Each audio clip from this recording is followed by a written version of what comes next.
নমস্কার বন্ধুরা, আমি নিধি চলে এসেছি আবারও একটি নতুন ভিডিও নিয়ে।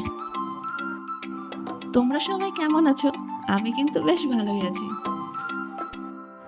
আজকে একটি বিশেষ দিন, মানে অক্ষয় তৃতীয়া, সঙ্গে আবার শ্রীকৃষ্ণের চন্দন যাত্রাও। তাই পরিবারের সকলে মিলে ছোট্ট করে পালন করে নিলাম শ্রীকৃষ্ণের চন্দন যাত্রা। সকাল সকাল স্নান সেরে পরিবারের সকলেই চলে এসেছি। ছোটবেলা থেকেই মায়ের মুখে শুনে এসেছি আজকের দিনে যা কিছু দান ধ্যান পুজো পার্বণ করা হয় তা নাকি অক্ষয় থাকে, মানে কোনোদিনও ক্ষয় হয় না। আর জানেন তো, আজকের দিনটির আরও অনেক বিশেষত্ব আছে। যেমন আজকের দিনেই সৃষ্টিকর্তা ব্রহ্মা সৃষ্টি রচনার কাজ শুরু করেছিলেন। আজকের দিনে গঙ্গা দেবী স্বর্গ ছেড়ে মর্তে আগমন করেছিলেন। পুরীতে যে জগন্নাথ দেবের রথ তৈরি হয় তাও আজ থেকে শুরু হয়। এছাড়া মহর্ষি বেদব্যাস মহাভারত রচনা করেছিলেন। দ্বারকায় কৃষ্ণ আর সুদামার মিলন, এরকম আরও বহু ঘটনাই ঘটেছিল আজকের এই দিনটিতে।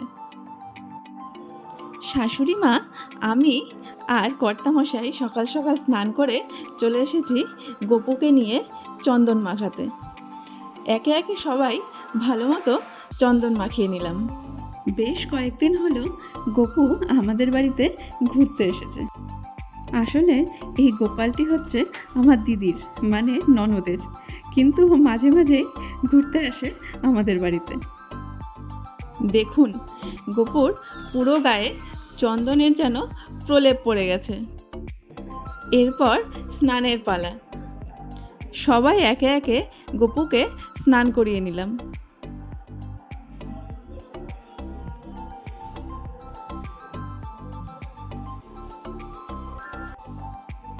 আমি এখানে সবাইকে পুজোর জোগাড় দিচ্ছিলাম আর সবার সাথে আলোচনা করছিলাম, মানে যতটুকু আমি জানি আজকের দিনে কি কি হয়েছিল। এরপর আমি গোপুকে স্নান করিয়ে নিচ্ছি। সেদিন প্রায় 15 থেকে 20 মিনিট ধরে গোপুকে চন্দন মাখানো আর স্নান করানো হয়েছে। আর আমাদের বাড়ির ঠিক উল্টো পাশেই শুরু হয়েছে অষ্টপ্রহর, তাই গোপুকে তৈরি করিয়ে নিচ্ছি সেখানে নিয়ে যাওয়ার জন্য। দেখুন, নতুন একটা জামা পরিয়ে নিয়েছি আর এবার মুকুট পরাবো।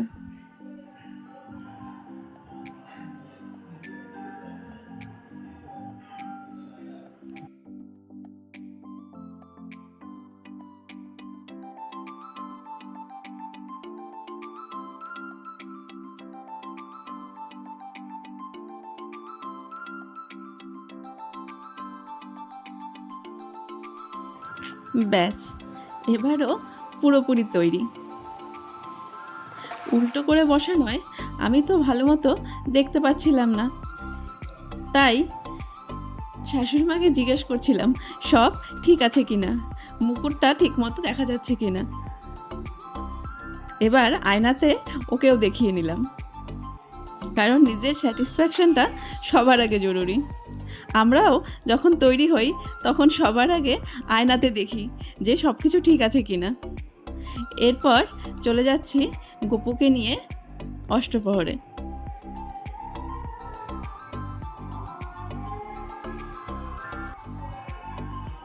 ব্যাস, চলে এসেছি।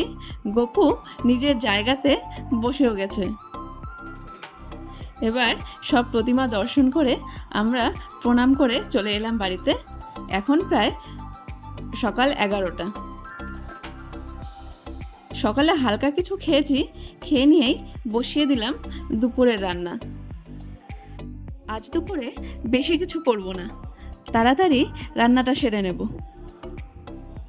আমি এখানে বসিয়ে দিয়েছি পুজো বাড়ির মতো ঘাটি বা লাবড়া।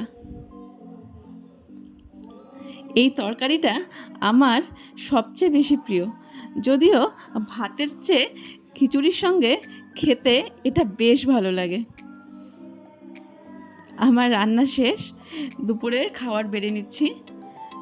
করেছিলাম সোনামুগ ডাল, আলু সেদ্ধ, বেগুন ভাজা, আলুর চিপস, ঘাটি বা লাবড়া আর ঘরে পাতা টক দই।